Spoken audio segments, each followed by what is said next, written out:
Something slightly different than most other indicators. The zigzag indicator is more or less, it's almost like a combination of moving averages and oscillators, in the sense that it helps smooth out price.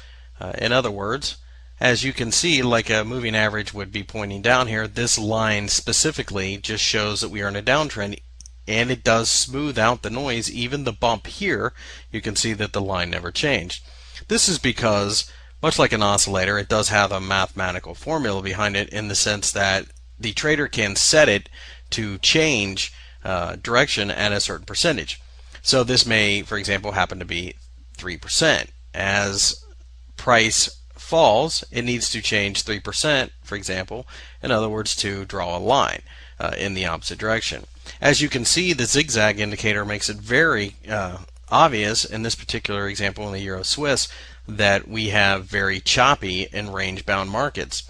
The zigzag indicator by itself isn't necessarily a system, but what this does is this helps you identify what types of tools you may want to be using. For example, the Williams percentage range indicator is good at range-bound markets, which is exactly what the zigzag is telling you right now.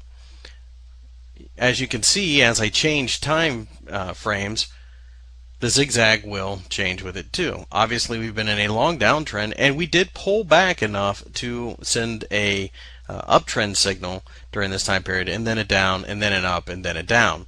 This allows us to filter out a lot of noise, as without it you can see price just generally kind of bumps around.